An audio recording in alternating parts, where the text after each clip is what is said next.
Hello, my dear friends. Ever had a proper bath in their lives? It sounds horrible, but that was the truth for millions of women in the Middle Ages. There were no baths, no soap, and no hot water running from the tap. Personal hygiene was considered a luxury, sometimes even taboo. So how did they live? How did they avoid being considered dirty in the community? And did everyone smell as bad as people thought? Tonight, we step into their quiet routines of wiping, rinsing, and surviving without a single real bath. So before you get comfortable, take a moment to like the video and subscribe, but only if you really like what I do here. Now, dim the lights, maybe turn on a fan for that soothing background, and let's embark on this journey together tonight.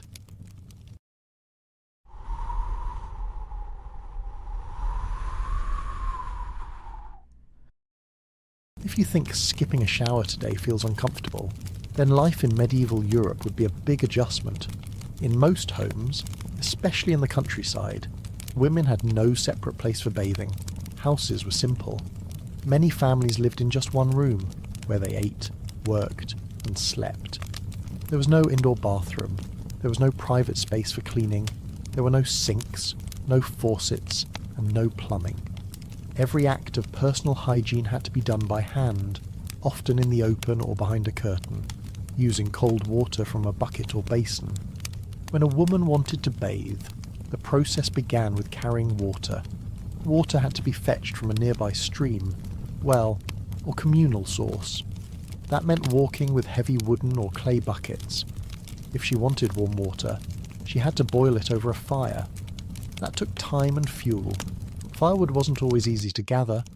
Poorer families often relied on scrap wood or dried twigs collected from roadsides. Once the water was ready, it was poured into a wooden tub, usually round and shallow, placed in the centre of the room or outdoors behind the house. Bathing didn't happen often. Heating water, finding privacy, and cleaning up afterward were too much work for everyday life. Most women only bathed once every few weeks, sometimes once a month. In cold weather, they avoided it altogether. Warmth was saved for survival, not comfort. Fire was used for cooking and staying alive, not for filling bathtubs, so bathing became rare and carefully planned. A woman might wait until a major holiday, after childbirth, or before a religious event to finally wash her whole body. Personally, I think that if I had to fetch and boil every drop of water myself, I'd skip bathing too. When it was time to bathe, it usually happened in the main living space. The wooden tub was filled with warm water, if possible. The man of the house bathed first, then the older boys, then the younger children. Women bathed last. By then, the water was dirty and lukewarm or cold. It didn't matter. That was the routine. No one questioned it. Privacy was limited. A curtain might be hung, or people might turn their backs. But the home was small. Everyone knew what was going on. In wealthier households, the situation was only slightly better. They might have more servants to carry water and more firewood for heating. But even nobles didn't have fixed bathrooms. Some castles had bathing rooms, but they were used only on special occasions. These rooms still required the same effort.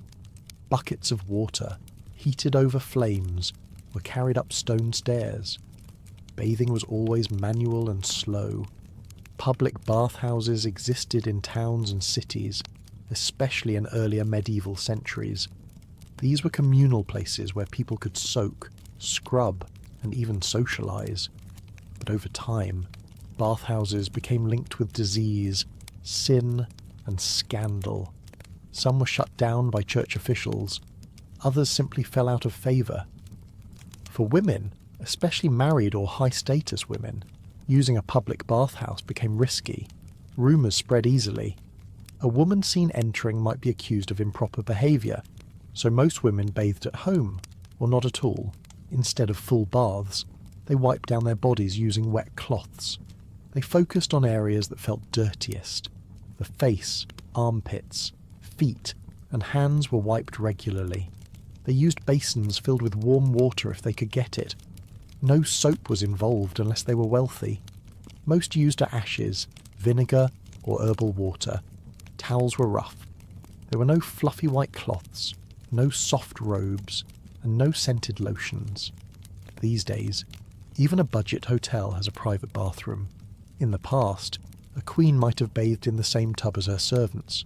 Clothing helped manage hygiene. Women wore layers. The layer closest to the skin, usually a linen shift, absorbed sweat and body oils. That layer was changed and washed more often. Outer garments were reused for long periods. Washing clothes took effort. Too, each item had to be soaked, scrubbed, wrung out by hand, and dried in the sun. In winter, drying was difficult. Damp garments often froze or stayed wet for days. Hair washing was also rare. Women covered their hair with caps or scarves. They brushed it regularly and sometimes used vinegar or herbal rinses. A full head wash happened only every few weeks, maybe even less. Combing out dirt and lice was a daily task. Mothers often did it for daughters while sitting by the fire. It was quiet, repetitive work, done without fuss. It's a little funny that medieval society expected women to stay modest and clean, but gave them no tools or time to do it properly. Perfume was for the wealthy. Most women had no access to fragrance beyond herbs. Lavender, rosemary, or mint were dried and sewn into small sachets. These were tucked into sleeves or belts. A woman might rub a bit of oil behind her ears before visiting the market or church. That was considered enough. Cleanliness was measured by appearance, not scent. There was also fear around bathing. Some people believed that washing too often could make you sick. It was thought to open the pores and allow bad air to enter. Others believed water could weaken the body. These ideas spread through villages and even among the educated. So people saw bathing not just as a burden, but as a risk. Women adapted. They used cloths instead of baths. They kept their underclothes as clean as possible. They brushed their teeth with a cloth or twigs. They wiped their bodies with vinegar. And they did all this without much complaint. Cleanliness was not about feeling fresh. It was about staying presentable. That was the standard. In the evenings, a woman might sit quietly and wash her feet before bed. She might change into a clean shift and comb her hair. There was no mirror, no scented candle, just routine, just enough to feel prepared for sleep. And in the morning, it would begin again, fetching water, cleaning clothes, wiping faces, and combing hair. This was the rhythm of hygiene in a world without bathrooms. No steam, no privacy, no convenience. Next, we'll see what women did on days when even wiping with water was not possible, and how they stayed clean using nothing more than cloth, herbs, and memory. There were many days when the bath never came, not because women forgot or avoided it, but because it simply wasn't possible. When heating water took too much fuel, or the weather turned cold, or there were too many chores to attend to, full-body bathing was often skipped. But that didn't mean women gave up on keeping themselves clean. Instead, they turned to something more manageable. They wiped themselves down with a cloth. This method was practical. A small basin of warm water could be prepared with far less effort than a tub. A piece of linen, often a worn-out shift or towel, was dipped into the water, wrung out, and used to clean the skin. There was no need to undress fully, no need to move furniture, or wait until everyone left the room. A quiet corner and a cloth were all that was needed. The wiping usually followed a routine. Women began with their faces, then moved to their necks, underarms, hands, and feet. These were the areas that collected the most sweat and odour during the day. Other parts of the body were left untouched unless necessary, not out of laziness, but due to time, privacy, and resource constraints. It is reasonable. If you've already fetched the water, heated it, and found a quiet place, focusing on the parts that smell is a perfectly logical move. To improve the effect, women sometimes added herbs to the water. Rosemary and lavender were favourites, not for luxury, but for function. These herbs helped cover body odour and gave a faint scent that lasted for a few hours. Some also believed certain herbs had cleansing properties or could prevent illness. Whether that was true or not, it gave the act of wiping down a little more purpose. The cloths used for wiping were washed and dried after each use, if possible. In winter, drying took longer. Sometimes they were hung by the fire or wrapped and reused damp. If the clothes began to smell or feel rough, they were boiled or discarded. Many households had specific clothes just for this purpose, kept folded in a box or a drawer near the hearth. There was no mirror. Most women wiped themselves without ever seeing what they were doing. They relied on habit and touch. They felt for dirt, rough skin, or sweat, and cleaned accordingly. No one commented on appearance. Looking fresh was not the goal. Feeling manageable was enough. These days, we talk about self-care routines involving 10 steps and special creams. Back then, self-care was a bowl, a rag, and enough time to wipe your neck. This wiping method was used not just in place of bathing, but sometimes daily. In warmer months, it became part of the morning or evening rhythm. Women might rise early, heat a little water, and spend a few quiet minutes wiping themselves before dressing. It didn't take long. It didn't leave them fully clean, but it helped. Young girls learned this from their mothers. There were no books, no printed instructions, and certainly no public conversations. It was something you picked up by watching, helping, and listening quietly. A girl might be asked to heat the water, fold the cloth, or carry the basin. Then one day, she would be expected to do it herself. Wiping down also meant dealing with the fabric of the body. Long hair had to be pulled out of the way. Layers of clothing had to be loosened, shifted, or temporarily removed. It was done discreetly. A shawl hung over a chair, a skirt raised just enough, always controlled, always quick. Women with servants had more help. A trusted maid might prepare the water, bring the herbs, and even assist with the wiping if needed. But even then, modesty ruled. A lady might allow someone to wash her feet or rub her back, but never beyond that. The rest remained private. Women guarded their bodies from view, even among other women. There was no perfume, no body lotion, and no cleansing wipes. Only warm water and a cloth. Sometimes, a second basin was used to rinse, but most times, one bowl had to do, and even that was better than nothing. It's a little funny to think that wiping your armpits with rosemary water was once considered good hygiene, but today we have electric toothbrushes that connect to smartphones. On days when there was no water, women relied on dry wiping. They used clean cloths to brush off dust or sweat. A pinch of flour or ground herbs was sometimes rubbed onto the skin to absorb oils. Then it was brushed away with a soft cloth or a piece of wool. This dry method didn't feel refreshing, but it kept things under control. In summer, wiping helped avoid rashes. In winter, it kept the skin from drying out too much. Either way, it was a compromise. Better than nothing. Not perfect, but enough. At night, the clothes were folded again. The bowl was rinsed or left near the hearth for the next morning. Nothing was wasted. The water might be used to mop the floor or soak laundry. The herbs were dried for reuse. Even the smallest routine had its place.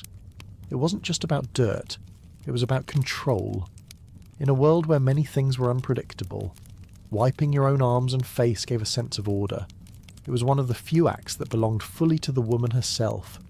No one could take it away. This method lasted for centuries. Even after plumbing arrived in cities, many rural homes continued with a cloth and a basin. It was familiar, affordable, and required no explanation. Wiping became part of daily life, not a temporary substitute for something better. Looking back, it's clear that medieval women didn't view hygiene as a full transformation. They saw it as maintenance, something small they could manage, often while others were still asleep or while the stew simmered on the fire. They didn't chase the idea of being spotless. They chased comfort and routine. Next, we'll explore how washing the hair fits into this routine, and why the head was often left untouched for weeks at a time. While wiping down the body became the most common way to stay clean, hair care was treated very differently. For many medieval women, washing their hair was not part of the regular routine. In fact, it was often avoided for weeks at a time. There were many reasons for this, and none of them had to do with comfort. Washing hair took time, resources, and effort that most people simply didn't have. Unlike a cloth wipe, washing the head meant getting it fully wet, which was risky, especially in cold weather. Water ran down the neck and into the clothes.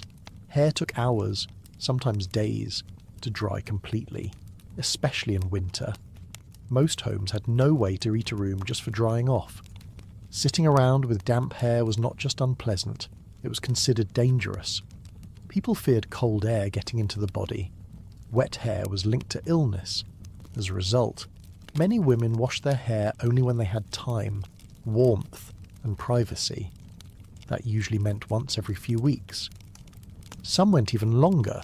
When the time came, they followed a process. First, they heated water in small batches and poured it into a bowl or basin. Next, they used simple materials to scrub the scalp. Soap was rare, so they turned to homemade substitutes. One method was to mix vinegar, especially apple cider vinegar, with water and use it as a rinse. It cut through grease and left the hair feeling lighter. Another method involved dried flowers or herbs. Some ground dried chamomile or lavender into powder and rubbed it into the scalp. Others made a sort of paste by mixing dried petals with water. This wasn't about luxury. These plants were chosen because they were accessible and smelled better than unwashed hair. Personally, I think if my shampoo options were vinegar or flower dust, I'd start braiding my hair and never look back. After cleaning, women would rinse their heads carefully, usually with more warm water if they had enough. Then came drying. This step required patience. Without towels as we know them today, women used linen cloths to wrap and blot their hair. They sat near the hearth or under the sun, letting the air do the work. For busy women, this wasn't practical. That's why many skipped washing entirely and turned to other methods. Instead of washing, they brushed and combed their hair regularly. Wooden combs were common, and some women added a little oil to reduce tangles. Brushing was a daily task for many, especially before bed. It kept the scalp stimulated, removed loose hairs, and helped distribute natural oils. A woman's brush or comb was personal. It was stored carefully, sometimes in a cloth bag, and rarely shared. Hair was usually braided or covered. Loose hair was rare outside the home. Braiding helped prevent tangles and kept dirt out. Covered hair stayed cleaner longer. Scarves, veils, or linen caps were worn daily. These weren't only for modesty or fashion. They were a way to keep dust, smoke, and sweat from settling into the hair. Some caps were plain, others were embroidered, but their function was the same. These days, people panic if they miss a hair wash by one day. In the past, skipping 3 weeks was completely normal. Covering the head also helped manage lice, which were common. Combing helped, but many women used herbal rinses to keep lice away. Some boiled rosemary or thyme and poured the warm liquid over their heads. Others wore small pouches of herbs under their caps. These didn't eliminate the problem, but they made life more bearable. Young girls learned these habits early. They helped their mothers brush hair, prepare rinses, and hang caps to dry. They were told to keep their hair neat, tied back, and clean as much as possible without washing too often. Girls with thick or long hair sometimes had it trimmed to make care easier. There were no salons, no hairdryers, and no products. Just time, cloth, and routine. Even noble women who had more resources didn't wash their hair frequently. They followed similar patterns. A lady might have a servant to assist with rinsing or combing, but the basic method remained. Wet hair was a risk. Dry brushing was safer. Clean appearances came from care, not water. Washing hair also depended on the season. In summer, it was easier. The sun helped with drying. In winter, many women gave up on it completely. Instead, they focused on keeping the scalp clean through rubbing, brushing, and herbal treatments. Washing became a seasonal task, not a weekly one. It's a little funny that in a time when hair was never washed more than monthly, people still cared enough to boil herbs just to keep it smelling nice. After a cleaning, hair might be oiled lightly. Some women used animal fat or plant oils, though these were used sparingly. They helped tame frizz and added a bit of shine. Then the hair was braided, coiled, or wrapped again. It stayed that way until the next round of care, days or weeks later. There was no expectation for hair to look bouncy, glossy, or styled. It only needed to be managed. That meant no tangles, no visible dirt, and no strong odour. Most women never saw the back of their own heads. They combed by feel, trusted routine, and moved on with their day. In rural areas, where dust and smoke were part of daily life, keeping hair under control was difficult. That made coverings even more important.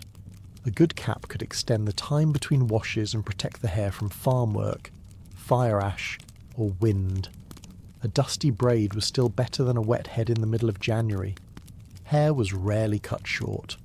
Long hair was seen as normal and expected, especially for unmarried women. But length was not the focus. Neatness mattered more. A tidy braid or bun showed discipline. It told others that a woman took care of herself, even without modern tools. Looking at medieval hair care today might seem strange, even harsh. But for the women living it, these routines made sense. They saved time. They avoided illness. They kept a level of order in a world where little could be controlled. Next, we'll look at how medieval women handled menstrual hygiene, and what it meant to stay clean when the body followed a schedule of its own. After dealing with daily routines like wiping the body and brushing the hair, women still had to prepare for one of the most personal challenges of medieval life. Menstruation came regularly, but the means to manage it were limited. There were no pads, tampons, or menstrual cups. No disposable products. No instructions are printed on the boxes. Just time, fabric, and quiet adjustments were made each month with whatever materials were available. Most women used folded cloths during their period.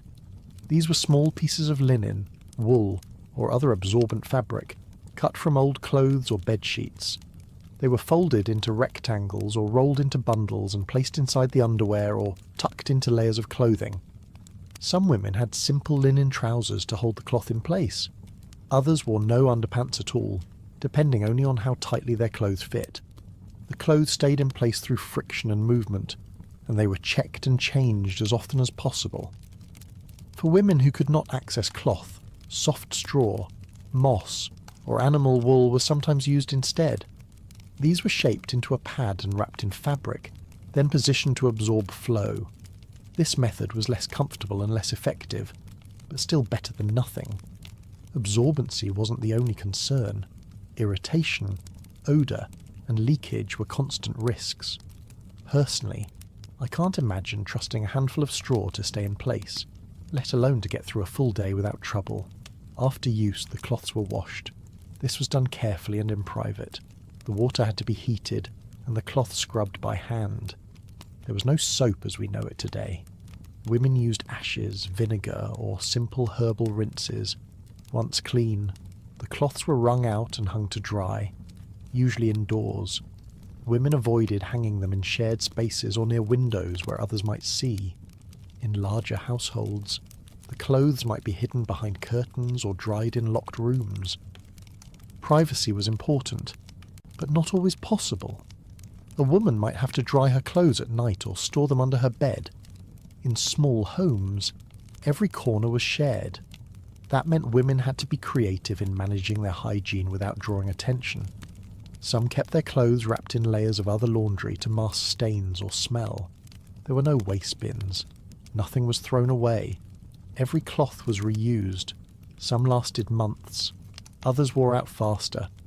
Replacing them meant cutting into precious fabric, which most households couldn't afford to waste. Old shifts and aprons were often repurposed for this task. These days, we complain if a sanitary pad doesn't stick well. Back then, women were hoping the linen wouldn't shift while walking to church. Menstruation was not openly discussed. There were no lessons, no guides. and no formal knowledge passed from one generation to another. Girls learned what to do by watching their mothers or older sisters. The first period came with confusion, sometimes fear, and often silence. A girl was told what cloth to use, how to clean it, and what not to say. Shame was common. Understanding was not.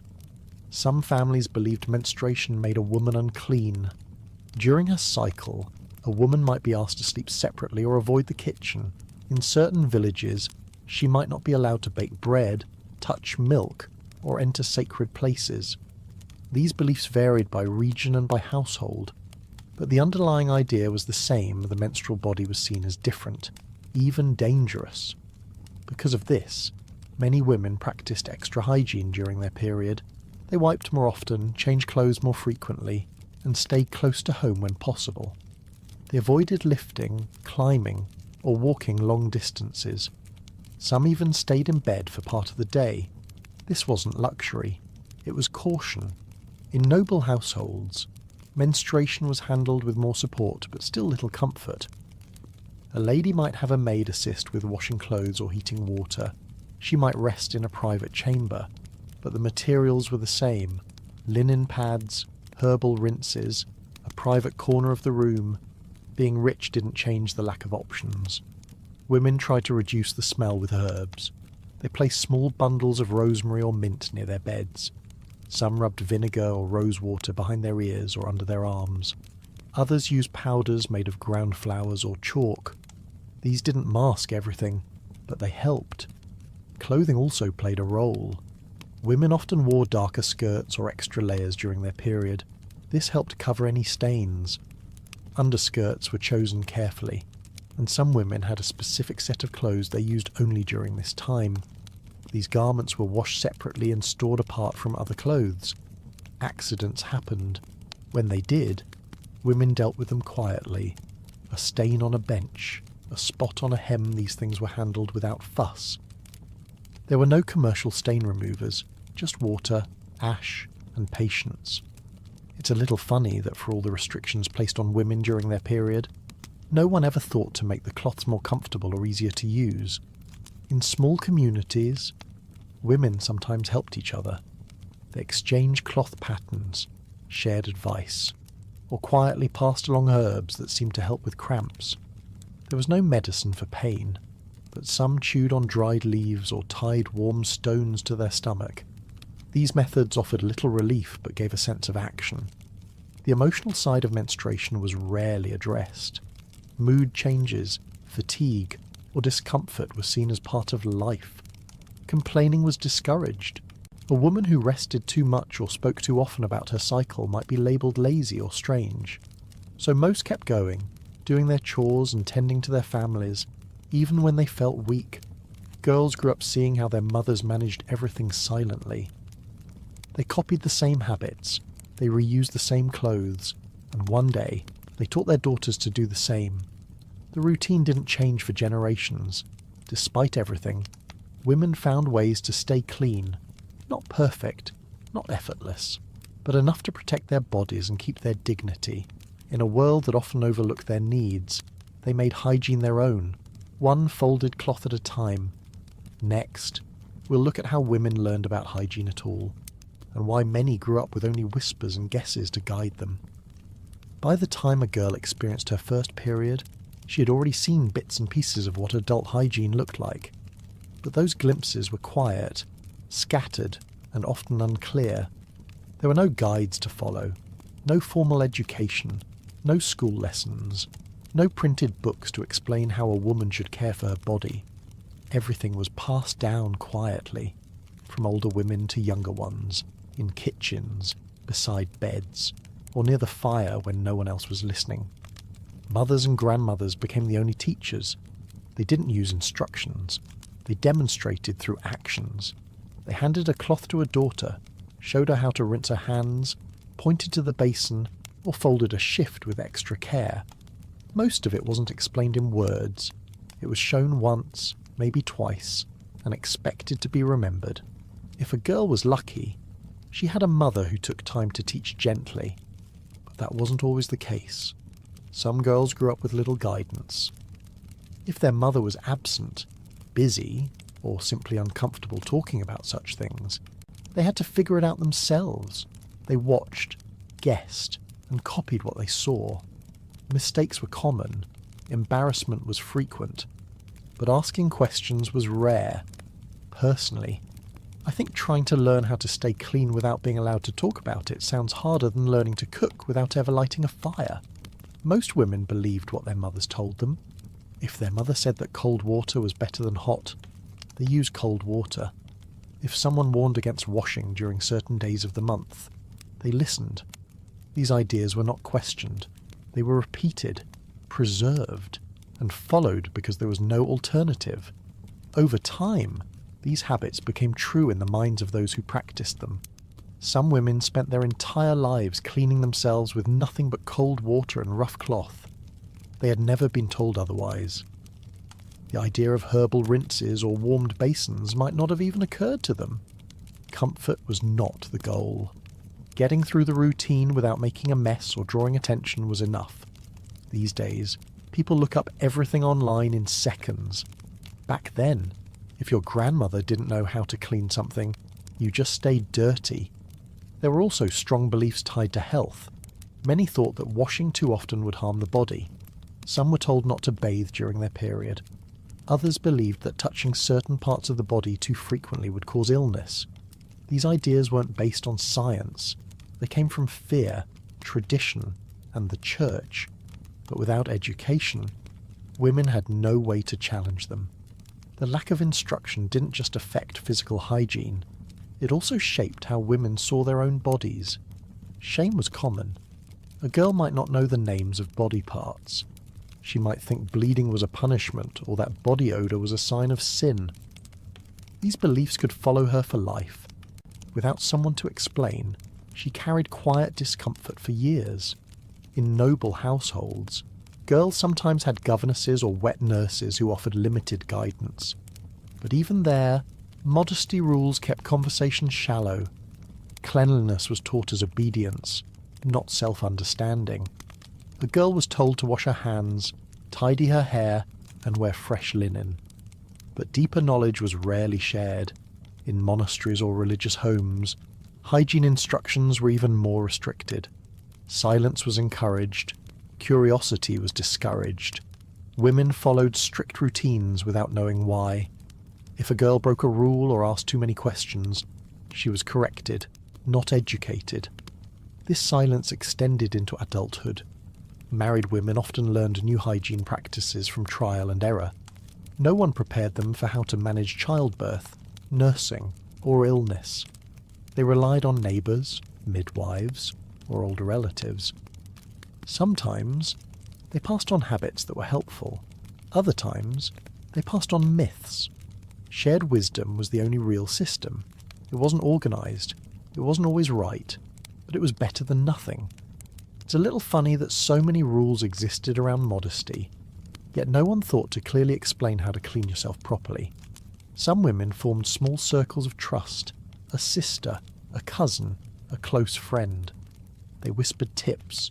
They showed each other how to fold cloths, prepare herbal rinses, or wrap hair before bed. These moments were brief and cautious, a shared task, a quiet exchange.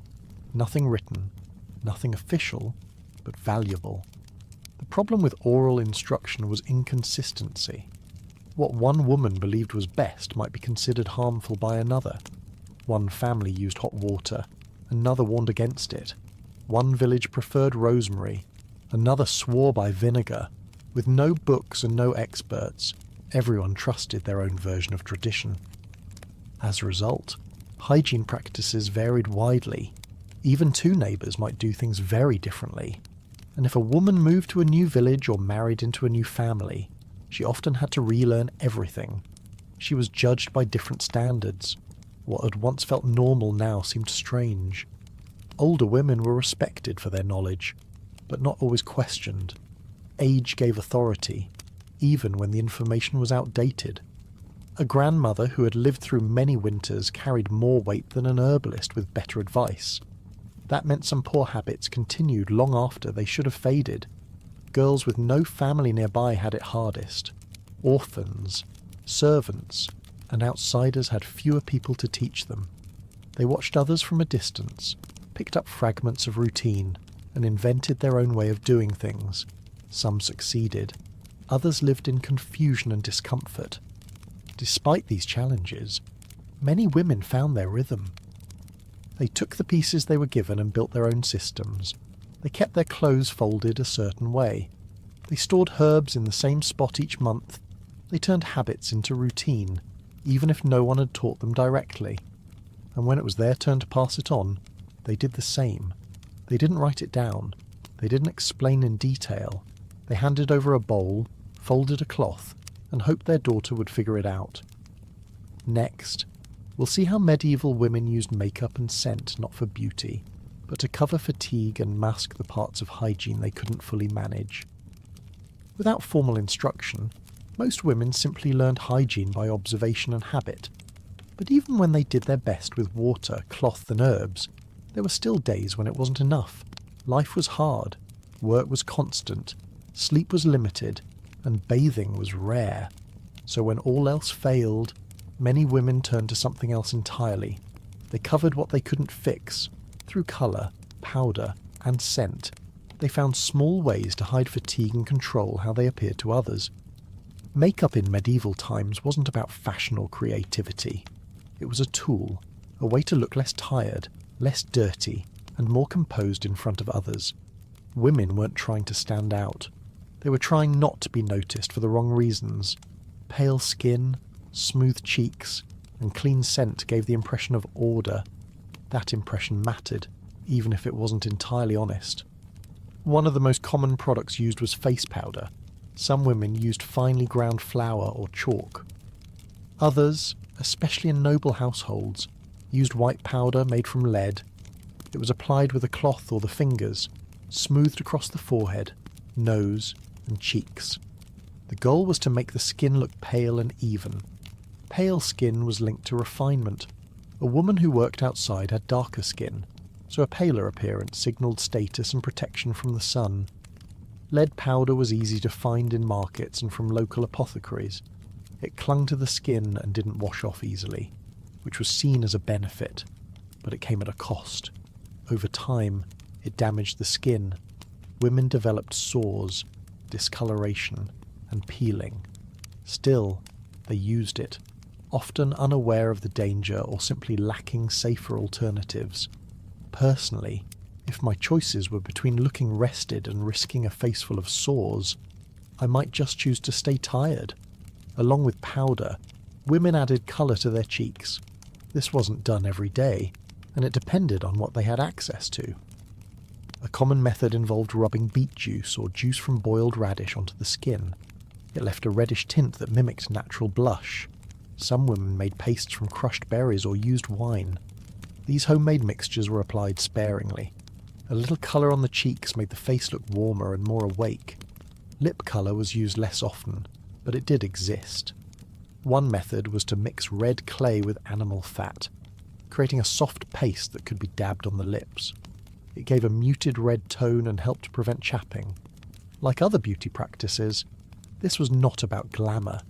It was about making the face look alive, even after days of work, missed baths, or poor sleep. These days, we debate whether makeup should be matte or dewy. In the past, the main concern was whether it would hide 3 weeks of exhaustion. Scent played a large role in these routines. Since full bathing was rare, women found other ways to manage body odour. Perfume as we know it didn't exist, but scented oils and powders did. Some women rubbed a few drops of oil behind their ears, on their wrists, or inside the collar of their chemise. These oils were made from pressed flowers, herbs, or animal glands. Lavender, rose, and rosemary were common floral scents. Musk and civet were also used, though more often by the wealthy. These came from animal sources and had a heavy, lasting smell. Not everyone liked them, but they helped cover natural body scent for longer periods. Scented cloths were another method. Small squares of fabric were soaked in herbal oils and kept in pockets or sleeves. When needed, a woman could hold the cloth to her face or tuck it inside her bodice. These cloths absorbed sweat and provided a temporary barrier against smell. Hair was also scented when possible. Some women rubbed oil into their braids or sprinkled ground herbs into their combs. This didn't make the hair cleaner, but it made it more pleasant to be near. In crowded homes or gatherings, these small efforts helped avoid embarrassment. Noble women had more access to these materials. They received gifts of perfume, powders, and oils from visitors or merchants. Their servants prepared mixtures using imported ingredients. But even poor women found ways to adapt. They hung bunches of dried herbs near the bed. They crushed petals into oil. They used vinegar mixed with mint as a rinse. It's a little funny that while medieval people feared the dangers of bathing, they had no problem rubbing unknown powders and animal grease on their faces. Women rarely talked openly about these routines. Makeup was sometimes frowned upon, especially by religious leaders who saw it as vanity. But in practice, it was widespread. Most people understood that a little powder or scent helped a woman move through the world without drawing unwanted attention. It wasn't about pride, it was about protection. Makeup also had a practical role in courtship and marriage. A woman who looked healthy and clean had better chances of finding a partner or maintaining her position. This was especially true in noble circles, where appearance reflected on the whole family. A tired or pale face might be seen as a sign of weakness. A faint scent of flowers could signal care and respectability. There were no mirrors in most homes. Women applied powders and oils by feel, using habits passed down from older relatives. They didn't see the full effect, only how others reacted, a kind smile, a compliment, or simply the absence of a negative comment. Over time, these practices became part of everyday life. Not every woman used them, but most knew about them. They weren't seen as indulgent. They were tools, just like a comb or a cloth. Another step in the quiet, constant work of caring for the body with limited means. Even when bathing became more common in later centuries, many of these habits stayed. Powder, scent, and tint remained a part of the morning routine. The reasons changed, but the actions stayed familiar, and for medieval women, those small touches made all the difference. Next, we'll explore how medieval women cleaned their mouths and teeth, even without toothpaste, brushes, or dental care as we know it today. While powders and perfumes helped medieval women manage what others could see and smell, they still had to deal with the parts of hygiene that came from within. One of the most overlooked aspects was oral care. Even without modern dental tools, toothpaste, or professional guidance, women still had to find ways to keep their mouths clean and their breath bearable. They managed this with simple items, consistent effort, and a good amount of quiet improvisation. There were no toothbrushes in the modern sense. Instead, women used small cloths or soft twigs. The twigs were usually taken from trees like willow or hazel. These types of wood were chosen because they were flexible, fibrous, and gentle enough not to damage the gums. One end of the twig would be chewed lightly until it frayed into soft fibres. Then it was rubbed against the teeth to remove food and build-up. The process was basic, but effective enough for daily maintenance. Cloth was another common tool. A strip of clean linen was wrapped around a finger and used to scrub the surface of the teeth and the inside of the cheeks. This method allowed for a bit more control, especially for women who didn't have access to suitable wood or lived in areas without those trees. The clothes were rinsed after use and hung to dry, and were often used repeatedly until they wore out. Personally, if I had to choose between chewing a tree branch and rubbing my gums with a rag, I'd probably end up doing both and calling it a day. Since there was no toothpaste, women relied on what they had. Salt was widely used. It helped scrape away build-up and acted as a mild disinfectant. Some women dipped their twig or cloth in dry salt before scrubbing. Others dissolved it in warm water and used the mixture as a rinse. The salty flavour wasn't pleasant, but it was familiar. Ashes were also used. Wood ash from clean fires was sifted and mixed with a bit of water to make a gritty paste. This acted as a natural abrasive, helping remove stains and food residue. It was harsher than salt and sometimes irritated the gums, but many people believed it kept the teeth whiter. Another option was dried sage. Sage was known for its antibacterial properties and strong flavour. Leaves were dried, ground into powder, and rubbed directly onto the teeth or mixed with a little vinegar or water. The result was a sharp, bitter taste that left the mouth feeling cleaner. Some women also chewed fresh sage leaves, letting the oils coat their teeth and tongue before spitting them out. These days, people choose between mint, cinnamon, and bubblegum flavours. Back then, it was salt, smoke, or whatever plant grew near the door. Mouthwash, in a basic form, did exist. A simple rinse made from wine or white spirits was used to freshen the mouth and fight odour. To make it more effective, women added herbs, rosemary, mint, and thyme were boiled with water and mixed into the alcohol. The mixture was kept in small bottles or ceramic jars and used sparingly. A small sip, a few swishes, and then either swallowed or spat out, depending on preference and availability. Some believed these rinses could cure illness. They were said to cleanse the mouth, balance the humours, and prevent bad air from entering the body. Whether that was true or not, the herbs made a difference in breath, and the alcohol kept things from spoiling. There were no flossing tools. Women used their fingernails or the tips of small twigs to dislodge food stuck between their teeth. In wealthier homes, toothpicks made from bone or metal were sometimes available. These were kept with grooming kits and carried in small leather pouches or wooden boxes. The appearance of teeth varied depending on diet, status, and hygiene habits. Peasants who ate more grains and vegetables often had better teeth than nobles who consumed more sugar, wine, and soft foods. Tooth decay did happen, but slowly. Without processed foods or candy, the build-up was different. Gum disease, however, was common. Bleeding gums, loose teeth, and chronic pain were part of aging for many women. To ease discomfort, some women chewed on cloves or placed warm cloth soaked in herbal water against their cheeks. Others used honey mixed with herbs to coat painful spots. These remedies were not cures, but they offered temporary relief. If a tooth needed to be removed, it was pulled without medicine. That job fell to whoever was willing, often a family member or village healer. Despite the difficulty, many women took pride in keeping their mouths presentable. Clean breath mattered, especially in social or religious settings. No one wanted to be whispered about during mass or gossiped about at market. Even without mirrors, a woman could feel when her mouth wasn't right. She could taste the sourness or feel the grime. That was enough to push her into action. Children learned by watching.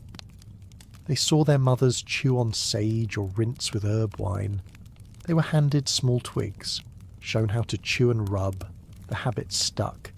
There was no praise for doing it well, but not doing it at all could lead to quiet judgment from others. Servants were often responsible for preparing these rinses and grinding herbs. In noble homes, a lady's maid kept track of powders and cloths. But even among the wealthy, there was no escaping the fact that oral care was unpleasant and mostly improvised. People did what they could with what they had. It's a little funny that medieval people feared bathing for opening their pores, but had no problem rubbing ashes directly into their mouths every morning. The idea of smiling to show white teeth didn't exist. A neat mouth was the goal, not a shining one. As long as the breath was tolerable and the teeth not visibly black, a woman was considered clean enough. Looking back, their methods were rough, but they were consistent. That consistency made a difference. Salt, cloth, twigs, and herbs. Day after day, not glamorous, not perfect, but enough to carry on. Next, we'll look at how women cared for their most sensitive areas using nothing more than herbal water, rags, and a few careful tricks passed down through generations. After taking care of their teeth and breath with cloths, herbs, and rinses, medieval women still had one more part of hygiene that required attention and care, though it was rarely spoken about. The intimate areas of the body were treated with the same combination of practicality and silence as everything else.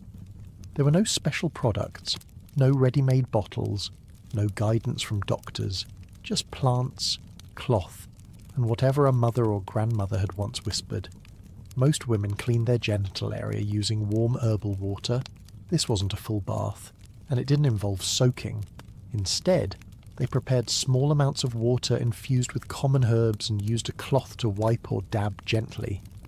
Two of the most trusted herbs were mugwort and Vietnamese balm. These plants were valued for their scent and their supposed healing properties. Mugwort was believed to ease irritation. Vietnamese balm was used for freshness and comfort.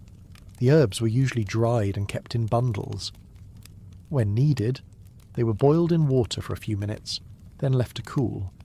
The liquid was strained and poured into a ceramic bowl or small basin.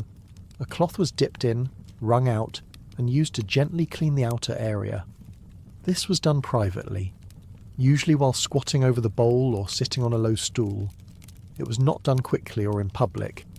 This part of the body was seen as private and even sacred in some beliefs, but also as something that needed to be controlled. Personally, I think that sitting over a steaming bowl of mugwort water sounds more like a ritual than a routine, but I'd still rather do that than go weeks without cleaning anything. Women avoided using their bare hands for this task. Even when privacy allowed for undressing, they still preferred clothes. Using hands was seen as improper, especially for unmarried women or girls. It was also believed that touching too much might lead to illness, infertility, or moral weakness. These were not scientific ideas. They were folk beliefs, repeated over generations, tied to modesty and superstition. Because of this, women kept specific clothes for intimate care. These were smaller, softer, and used only for this purpose. Afterward, they were washed separately and dried out of sight. In poor households, a single cloth might be reused for months. In wealthier homes, they were changed more often. Either way, the cloth was never shared. There were no commercial feminine washes, no scented gels or cleansing foams. Everything came from herbs, clean water, and old habits. Some women added salt or vinegar to the wash water, believing it helped prevent infections. Others used chamomile or yarrow. What mattered most was routine. Skipping this step for too long led to discomfort, odour, or fear of judgment. These days, entire supermarket aisles are filled with intimate care products. Back then, all you needed was a boiled leaf and a clean cloth. Girls learned these routines slowly. Most were not told directly. Instead, they watched their mothers or older sisters prepare the herbal water and disappear behind a curtain. At some point, a girl would be handed a cloth and shown where the herb bundles were kept. Nothing was written, nothing was explained in full. It was just expected that she would do the same. In colder months, preparing warm herbal water was harder. Firewood was scarce. Water was slow to heat. Still, women made the effort. The discomfort of cold wash water was better than the feeling of not being clean. In warm weather, the herbs were more accessible, and the whole process felt easier. For some women, especially those living alone or with limited resources, even this form of hygiene was difficult. Without someone to teach or help, they had to guess. Some skipped the practice altogether and relied on wiping with dry cloths. Others tried to keep clean with plain water. It wasn't ideal, but it was better than nothing. Smell was always a concern. Without regular washing, odour builds up quickly, especially during menstruation or illness. Herbal water helped. Some women also wore small sachets of dried herbs tied to their waist or tucked into their chemise. These didn't stop the odour, but they helped mask it slightly. The clothes themselves were stored carefully. Most women had a small box or wrapped bundle hidden among their personal items. These cloths were never used for other parts of the body. Reusing rags for general wiping or cleaning the house was common, but not in this case. This part of hygiene had its own tools, however simple. There was also fear attached to this kind of care.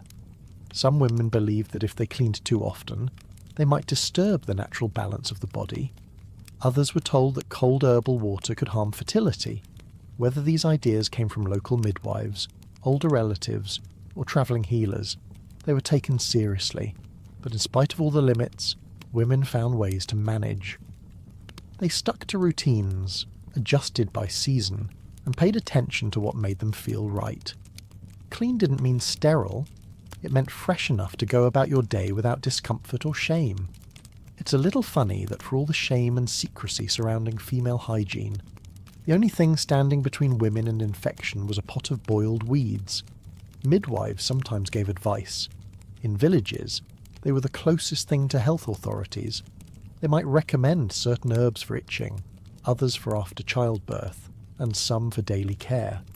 Their knowledge varied, but many women trusted them more than any priest or physician. Noble women followed similar routines but with more help. A maid might prepare the herbal water, bring clean cloths, and wait outside while the lady took care of herself. Still, the process was quiet, hidden, and not discussed. No one asked about it. No one described it openly, but most women did it, in some form or another. It was part of staying comfortable, part of being able to sit with others, pray at church, or sleep through the night without distraction. Looking back, it's clear how much women relied on their own discipline to maintain intimate hygiene. There were no reminders, no products, no schedules, just memory, habit, and the quiet pressure of knowing that being clean, even a little, made everything else more bearable. Next, we'll see how women managed to hide body odour throughout the day, using subtle tricks that fit into their clothing and daily movements. Even with herbal water, careful wiping, and regular routines, there were still days when women didn't feel fully clean. Medieval life involved physical work, heavy clothing, and shared spaces. Sweating was constant, bathing was rare, and most people lived close together. In that environment, body odour became something women couldn't eliminate completely, but they could try to manage, and most of them did, not by changing their bodies, but by learning how to mask the smell. The most common tool was a scented cloth. Many women carried a handkerchief or small square of linen soaked in oil or crushed herbs. This cloth was folded and tucked into a sleeve, belt, or carried in the hand. When the scent of sweat or smoke felt overwhelming, the cloth could be held to the nose or rubbed lightly on the skin. It didn't remove odour, but it distracted from it long enough to get through a conversation or a public gathering. These handkerchiefs were usually treated with rosemary oil, rose water, or lavender. The scent came from herbs grown in gardens or collected in fields. The clothes were made at home and refreshed as needed. In wealthier households, they might be made of finer fabric and stored in small decorative cases, but the function was the same for all women. Personally, I think I'd need more than one scented cloth if I had to live in layers of wool without bathing for 2 weeks. Another method was to wear small herbal pouches. These were tiny bags sewn from scrap fabric and filled with dried herbs or crushed flowers. They were tied with a string and hung inside the bodice or around the waist. Some were worn near the chest, others near the hips. The idea was simple. The pouch released scent close to the body, covering or blending with natural smells. Common herbs used in these pouches included sage, thyme, lavender, and mint. Some women added cloves or dried orange peel when available. These combinations were chosen not just for their fragrance, but because many were believed to ward off illness. If a woman could not prevent body odour, she could at least feel like she was protecting herself from disease. These days, we spray perfume and walk into clouds of mist. Back then, women wore little pockets of dried salad just to feel socially acceptable. Layering clothing was another key strategy. Women wore multiple garments, not only for warmth, but also to manage sweat and smell. The innermost layer, usually a linen shift or chemise, absorbed moisture and body oils. This layer was changed and washed more frequently than the outer garments. A clean shift helped a woman feel fresher and kept her dresses from becoming too soiled. Shifts were made of plain linen, easy to rinse and hang to dry. They were often the only piece of clothing washed weekly, depending on weather and access to water. Outer gowns, coats, or aprons were brushed or aired out, but rarely washed. They were heavy, expensive, and slow to dry. Instead of cleaning them, women protected them by keeping the underlayers as clean as possible. When a woman felt her shift was too damp or smelly to wear, she changed it, even if that meant using her only spare. In wealthier homes, ladies had multiple shifts and access to servants who could wash and press them. In poorer homes, 1 or 2 shifts had to last through the whole season. Clothing also helped trap scent. A well-wrapped shawl or thick apron could keep smells close to the body and away from others. This wasn't ideal, but it worked well enough for short trips to the market or church. Some women wrapped cloths around their necks or wrists, places where sweat tended to linger. Others lined their bodices with sprigs of dried herbs. Men also smelled, often more than women, but women were judged more harshly. A woman who smelled too strongly might be seen as careless, unclean, or sinful.